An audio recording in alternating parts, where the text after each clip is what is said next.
Welcome to The Explainer. Today, we're diving deep and building the ultimate roadmap for turning something you're passionate about into a real, thriving online business. We've taken all the best insights from top creators, mixed it with some hard data, and boiled it all down into 5 clear steps to get you from just an idea to actually making an income. So, this is the question that starts it all, isn't it?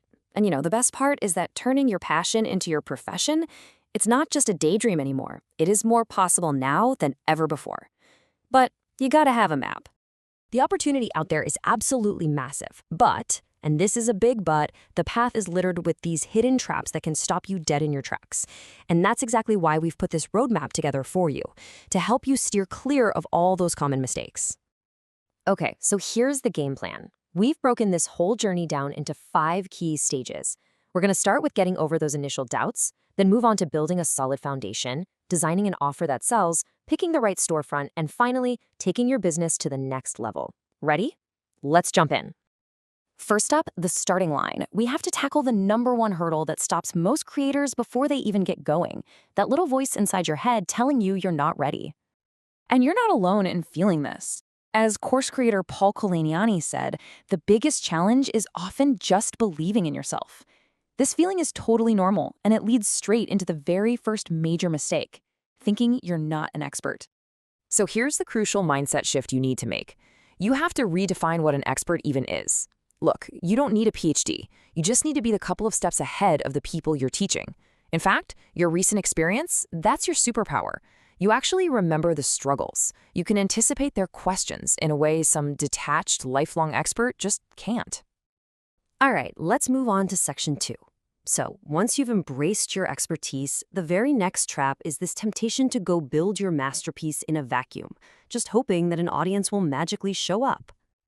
We call this perfectionism paralysis. It's when you spend months, sometimes even years, polishing a product, tweaking every single detail, only to launch to the sound of crickets.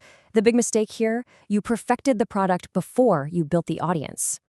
The smart way to do this flips the script completely.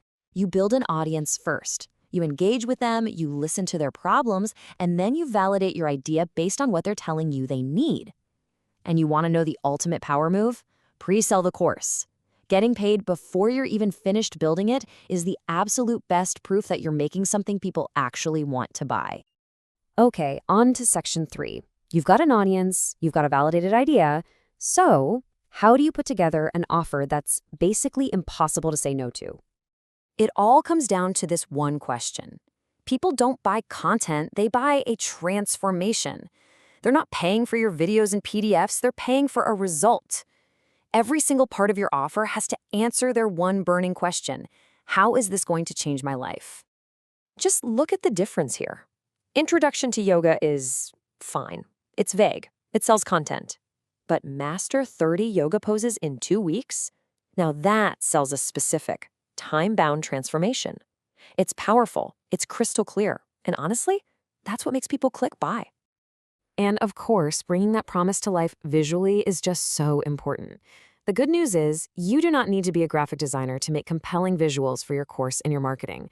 Tools today are built specifically for creators like you, letting you produce really professional-looking materials that sell that transformation you're promising. Let's talk about section 4, choosing your storefront. This is where we get into the practical, nitty-gritty core of your business. The platform you choose to sell on is going to have a huge impact on your profits and your peace of mind. So after we crunched the data from hundreds of digital sellers, a really simple guideline emerged. We call it the $500 rule. Basically, if you plan to make more than $500 a month, one platform choice really stands out for saving you a serious amount of cash. Okay, so here's the breakdown. Gumroad's 10% flat fee looks simple, but man, it gets expensive fast as you start to grow.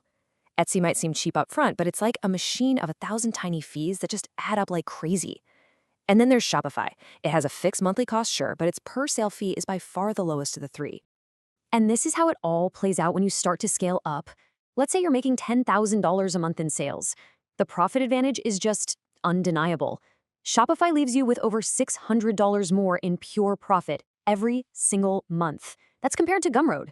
We're talking more than $7,000 a year that goes into your pocket, not the platform's.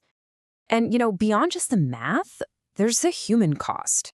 As this person on Reddit points out, the frustration with misleading fees and just a total lack of support, it can put your entire business at risk. So it's not just about the money, it's about having a stable platform that you can actually rely on.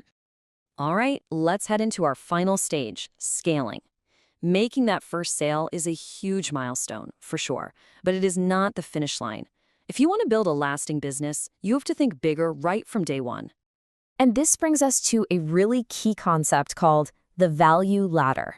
The idea here is pretty simple. Don't just stop at one product. See, a customer who trusts you enough to buy from you once is your best future customer. You've got to nurture that relationship by building a whole ecosystem of products that takes them on a longer journey with you. And as you grow, you're not just a local creator anymore. You're a global business. And with that comes new responsibilities. This checklist hits the big ones: protecting your intellectual property, respecting privacy laws like GDPR, managing international taxes, making sure your stuff is accessible. These aren't just legal boxes to check. This is what separates a hobby from a professional, sustainable brand. And all of this brings us to the final and really the most important question. Your first product, it's not just a file sitting on a server somewhere. It's the foundation. It's the very first brick in the brand, the community, and the business that is 100% yours. So the real question isn't if you can do it. The real question is, what will you build?